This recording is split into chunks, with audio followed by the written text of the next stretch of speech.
Jack Smith and the Department of Justice, are they going to accept Judge Cannon's remaining 3-day block through Sunday about the release to the public of the D.C. election interference special counsel report? No. They've informed Judge Cannon, based on direction from the 11th Circuit Court of Appeals, that they are appealing that particular order of hers, which kept in place until Sunday the block of the release by the Department of Justice of the statutorily required report to the American people. They're not even going to wait 72 hours. The 11th Circuit, when it issued its ruling, gave this opportunity to the Department of Justice, and they are taking it. Let me explain it to you and break it down. It's a little bit complicated, but it won't be when I'm done with this hot take. I'm Michael Popok. You're on the MeidasTouch Network and Legal AF. Let's back up a few days. On Tuesday, just this Tuesday, Judge Cannon, because Donald Trump asked her to, issued an order blocking temporarily until the 11th Circuit Court of Appeals dealt with its own emergency application on this same subject, blocked the release by the Department of Justice of Volume 1 and Volume 2 of Jack Smith's final report. Volume 1 is on D.C. election interference. She never presided over that case. Volume 2 is about Mar-a-Lago. She no longer has jurisdiction over that case because the issue about whether she properly dismissed the special counsel as being unconstitutionally appointed is still up on appellate jurisdiction with the appellate court. But she felt without jurisdiction and without having any involvement in another case, she could issue that block, which she said was temporary for until the time the 11th Circuit rules plus 3 days. Well, the 11th Circuit has ruled against Eileen Cannon. On their own emergency application filed with them, they denied the emergency application, I presume, because Merrick Garland has already declared he's not releasing the Mar-a-Lago Volume 2 report anytime soon. He's only releasing Volume 1, which has nothing to do with Mar-a-Lago or the 11th Circuit. And so the 11th Circuit said, yeah, emergency motion filed by Donald Trump through his co-conspirators denied. Now, they didn't address at that moment. I thought it was a little bit weird. I practiced in those courts. I thought it was a little bit weird that when they filed their papers, the Department of Justice didn't also ask to have the stay vacated that had been put in place by Judge Cannon. They just focused on opposing the emergency application to the 11th Circuit. The 11th Circuit, of course, caught that procedural glitch and said, by the way, when they issued their order, if you want to challenge Judge Cannon's decision to block from now till Sunday, file another notice of appeal. Basically directed the Department of Justice to do it procedurally properly. And I also said in that gap, there is time now, whether it was planned or not, for Donald Trump to try yet another Hail Mary over to the United States Supreme Court. Let's break those two tracks apart, and let me explain it. Now, Jack Smith, through the U.S. Attorney's Office in Miami, who's really taken over the case, has informed Judge Cannon and the 11th Circuit that she is being appealed. They're not going to sit around and wait till Sunday. They want the 11th Circuit to reverse Judge Cannon's 72-hour stay. And so there's going to be briefing at the 11th Circuit, going to go fast and furious here.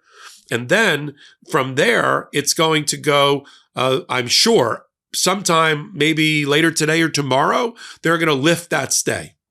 Donald Trump is going to then have to try to file an emergency application again with the United States Supreme Court, having just come off a major loss, 5-4, where they refused to block his sentencing, which of course is going on in New York, and he's getting reamed and chastised there. You'll see a lot of reporting on the MeidasTouch Network about the sentencing. So he could try again to see if he can get 5 votes for the Supreme Court to deny the release of the report, but I don't see that happening.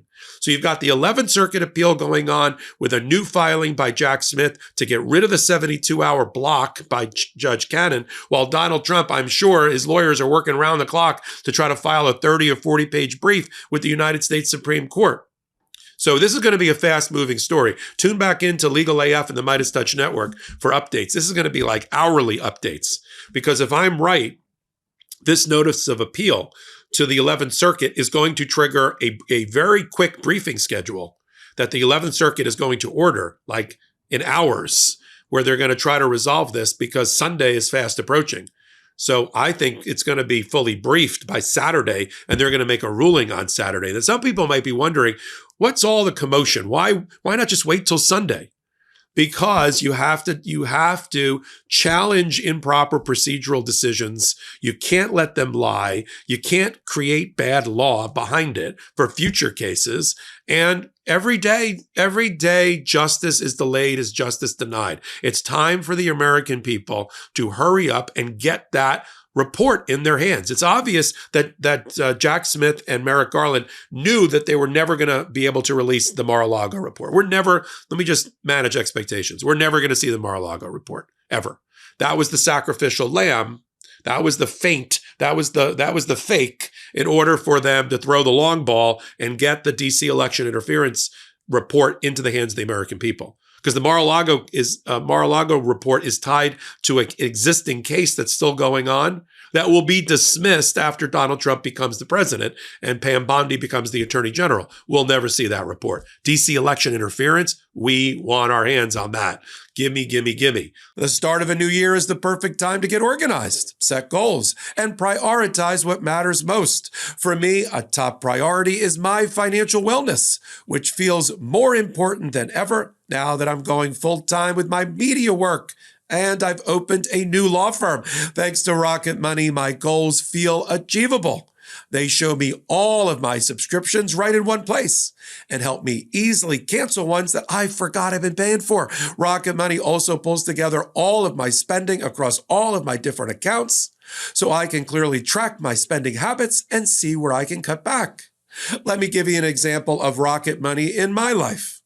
Missing out on a show that everyone is talking about isn't an option for me. I'm constantly signing up for this streaming service or that one. And then a few months later, I realize I've still been paying for the service long after I finished the show. Getting Rocket Money was a game changer for me. They'll find your unwanted subscriptions and even help you cancel them, so you never have to worry about them slipping through the cracks. Rocket Money is a personal finance app that helps find and cancel your unwanted subscriptions, monitors your spending, and helps lower your bills so you can grow your savings. You can see all of your subscriptions in one place and know exactly where your money is going. For ones you don't want anymore, Rocket Money can help you cancel them. Rocket Money's dashboard gives you a clear view of your expenses across all of your accounts. Rocket Money's new goals feature automatically saves money for you so you don't have to think about it. Pay off credit card debt, put away money for a house, or just build your savings. Rocket Money makes it easy. Rocket Money will even try to negotiate lower bills for you. They automatically scan your bills to find opportunities to save. Then you can ask them to negotiate for you. They'll deal with customer service so you don't have to. Rocket Money has over 5 million users and has saved a total of $500 million in canceled subscriptions, saving members up to $740 a year when using all of the app's premium features. Cancel your unwanted subscriptions and reach your financial goals faster with Rocket Money. Go to rocketmoney.com/legalaf today. That's rocketmoney.com/legalaf. One more time, rocketmoney.com/legalaf. So continue to follow it all right here on the MeidasTouch Network. We've got a new channel, Legal AF, at the intersection of law and politics. You see, it's going to be a sizzling hot corner for the next 4 years. Join us there. We're at 400,000, I think, this weekend in subscribers in just 4 months, and we're trying to get to 500,000 by our half birthday. I curate the channel. I welcome you to join there. I appreciate your efforts. And of course, we're people powered. We can't do it without you. So until my next reporting, I'm Michael Popok.